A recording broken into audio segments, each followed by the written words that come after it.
आज हम आपको लेकर चलते हैं जामवंत की गुफा में, जहाँ पर श्री कृष्ण और जामवंत का युद्ध हुआ था। लेकिन उससे पहले जान लेते हैं जामवंत के बारे में। महाबली जामवंत त्रेता युग के रामायण काल में भी थे और द्वापर युग के महाभारत काल में भी। रामायण काल में भी विष्णु अवतार श्री राम के प्रमुख सहायकों में से एक थे। वहीं महाभारत काल में उन्होंने विष्णु अवतार श्री कृष्ण से युद्ध तक लड़ा। लेकिन आखिर उन्होंने ऐसा क्यों और किस लिए किया, इसका जवाब भी आपको मिल जाएगा।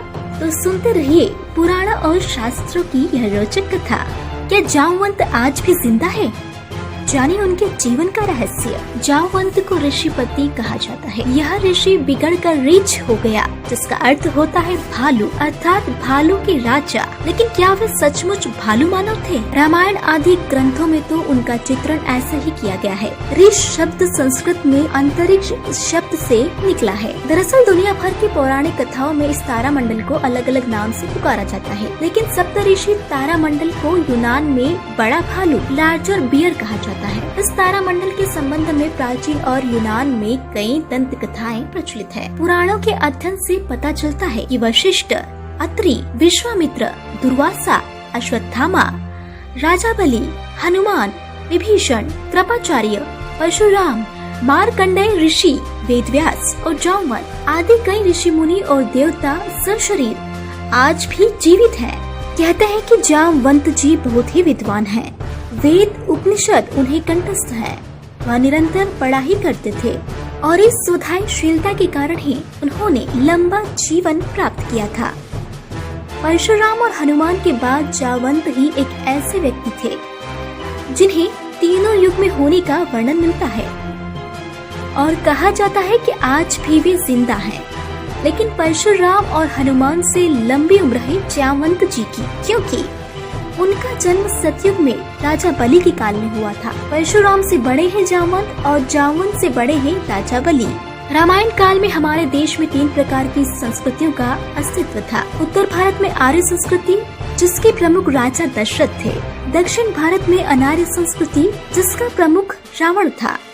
और तीसरी संस्कृति देश के मध्य भारत में आरण्यक संस्कृति, जनजातीय और आदिवासी के रूप में अस्तित्व में थी, जिसके संरक्षक महर्षि अगस्त्य मुनि थे। अगस्त्य मुनि वनवासियों के गुरु व मार्गदर्शक थे। ऋषि और वानर बाली, सुग्रीव, जामवंत, हनुमान, नल, नील आदि अगस्त्य मुनि के शिष्य थे।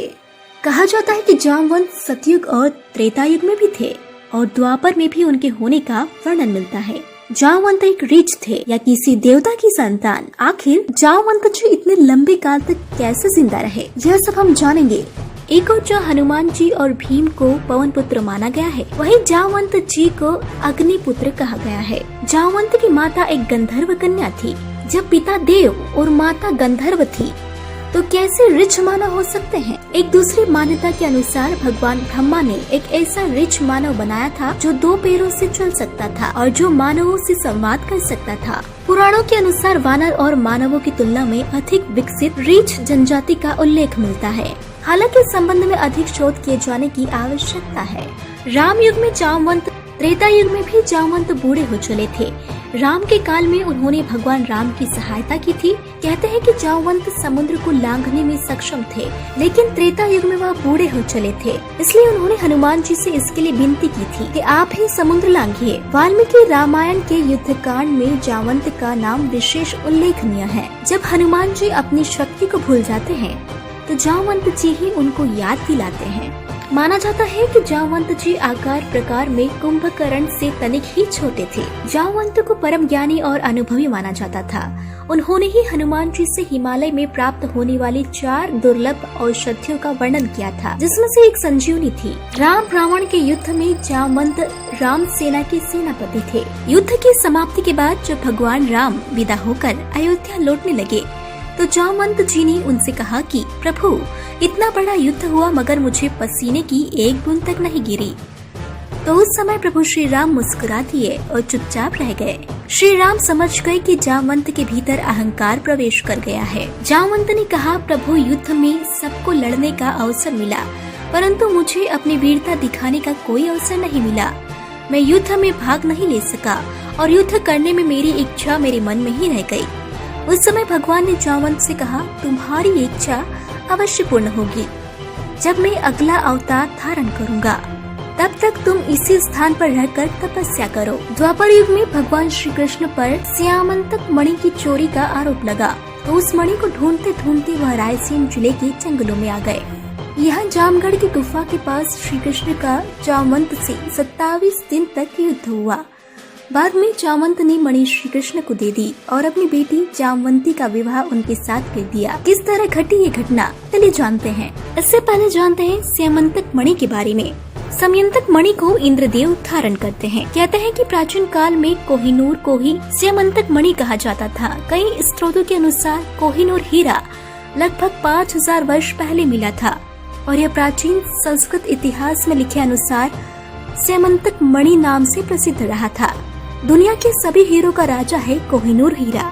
यह बहुत काल तक भारत के क्षत्रिय शासकों के पास रहा, फिर मुगलों के हाथ लगा। इसके बाद में अंग्रेजों ने इसे हासिल किया और यह हीरा ब्रिटेन के म्यूजियम में रखा हुआ है। हालांकि इसमें कितनी सच्चाई है कि कोहिनूर हीरा ही स्यामंतक मणि है, यह शोध का विषय हो सकता है। यह एक चमत्कारिक मणि है। भगवान श्री कृष्ण को इस मणि के लिए युद्ध करना पड़ा था।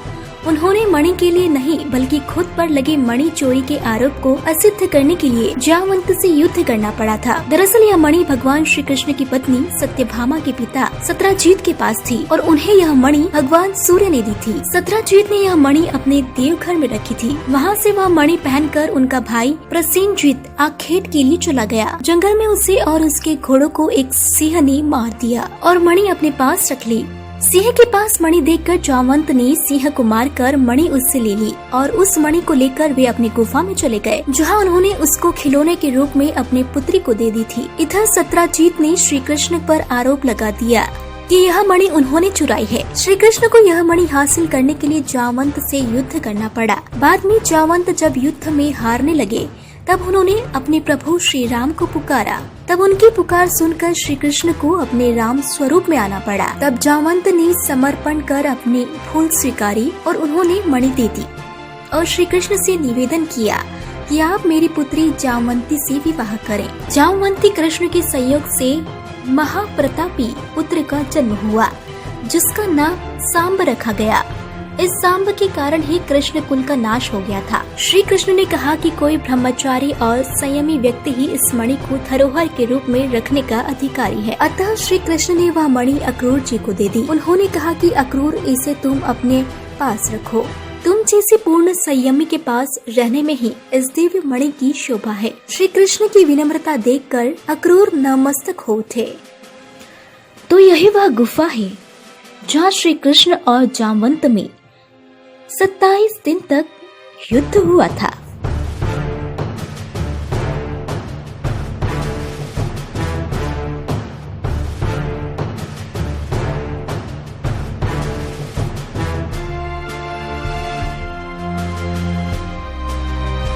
मध्य प्रदेश के देवास जिले में विंध्याचल पर्वत पर सतनगरी के नाम से यह गुफा प्रचलित है। इस गुफा का इतिहास महाभारत काल से जुड़ा है। शास्त्रों की माने तो यही वह गुफा है जहां द्वारकाधीश कृष्ण और रीछराज जामवंत का युद्ध इसी सतनगरी की गुफा में हुआ और इस युद्ध में कृष्ण के हाथों महाबली जामवंत की हार होने पर रीछराज ने अपनी बेटी जामवती का विवाह कृष्ण भगवान से कर दिया और स्वयं गुफा के मेन द्वार पर विराजमान हो गए।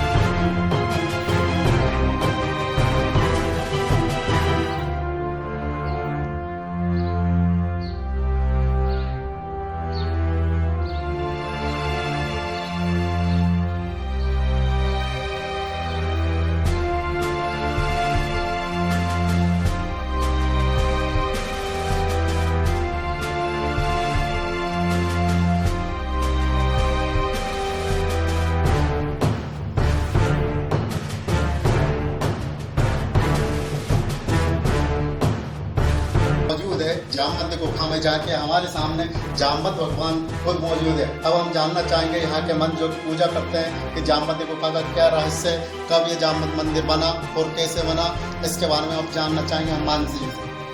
गुरु जी ये बताइए कि क्या रहस्य है इस मंदिर का?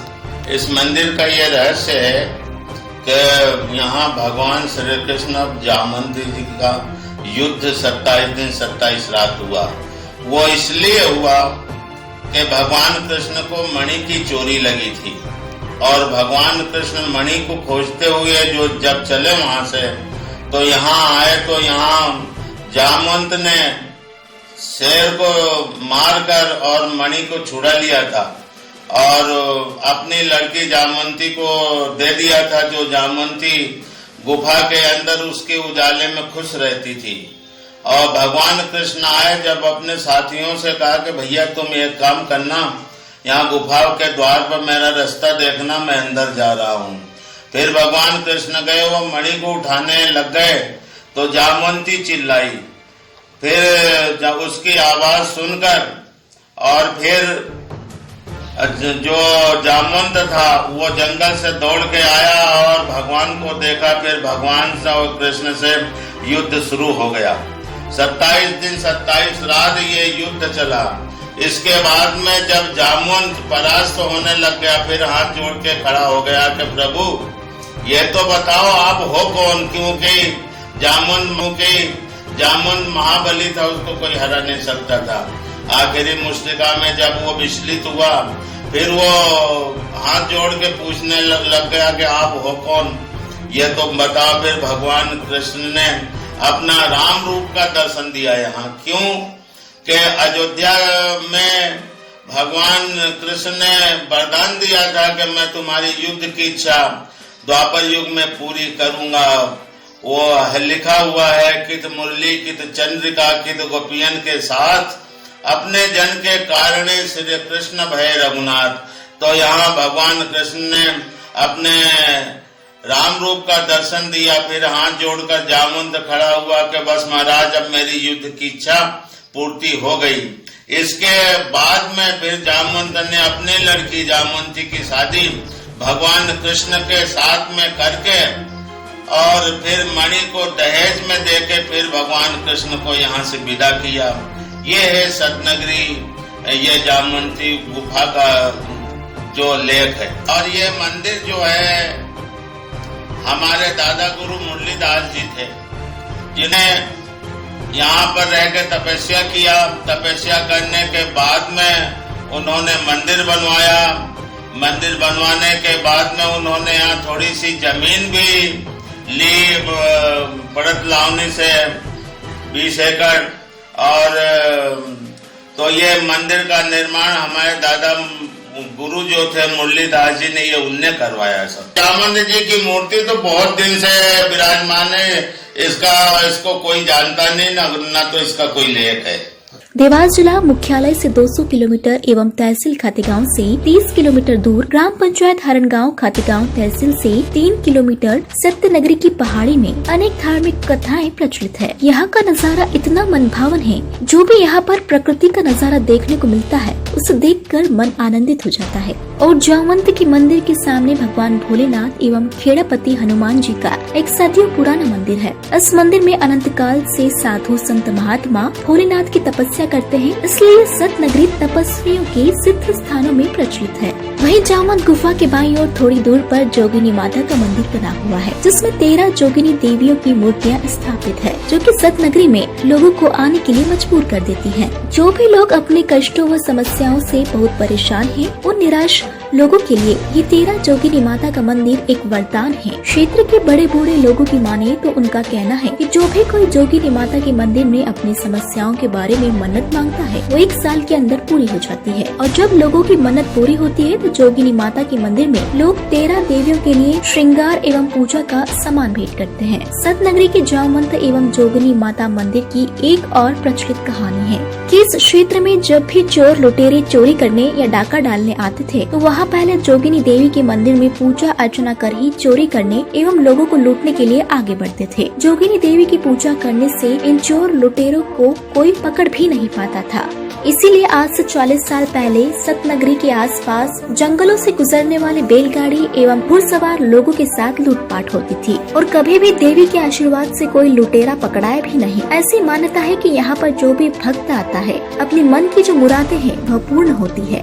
हजारों वर्ष पुराना यह पहाड़ों के बीच में बना मंदिर आखिर कब बना इसके बारे में तो किसी को कोई पता नहीं है, लेकिन इस मंदिर के जीर्णोद्धार और बाकी मंदिरों के निर्माण के लिए श्री दास जी के दादाजी पंडित श्री मुरलीदास जी के द्वारा किया गया था। यहाँ पर एक मंदिर तो जोगनी गुफा है दुर्गा जी का, जहाँ 13 मूर्ति है और वह भी बहुत प्रचंड और प्रसिद्ध है। जो भी आदमी अपनी मानता करता है उसकी मानता वहाँ पूरी होती है। और दूसरा मंदिर है सामने, बिल्कुल गुफा के सामने ये शिव मंदिर है जो कि बहुत सिद्ध मूर्ति है। और उस मंदिर को भी, शिव मंदिर को बाबा मस्तराम ने बनवाया था। और इसके बाद में फिर नीचे एक और मंदिर है जिसमें राधा कृष्ण और हनुमान जी की मूर्ति है, वो भी बाबा मुरलीदास जी ने ही बनवाया था। इस तरह से ये सब मंदिर का निर्माण बाबा मुरलीदास जी ने करवाया दर्शन के लिए। और ये सतनगरी तो मंदिर पहाड़ी बहुत प्रसिद्ध है और बहुत दूर दूर तक के लोग आते हैं यहाँ दर्शन करने के लिए और दर्शन करके अपनी जो मान्यता है वो पूरी करते हैं और जाते हैं। ऐसी ही रोचक जानकारी के लिए देखते रहिए रश इंडिया। रश इंडिया को सब्सक्राइब करें, लाइक करें। आपको यदि यह स्टोरी पसंद आई हो तो अपने विचार जरूर हमें शेयर करें। आगे हमारे चैनल के द्वारा आप क्या क्या जानकारी हमसे जानना चाहते हैं वो भी हमें कमेंट बॉक्स में बताएं ताकि हम आगे उस स्टोरी पर काम कर सकें। तब तक के लिए मुझे दीजिए इजाजत। नमस्कार।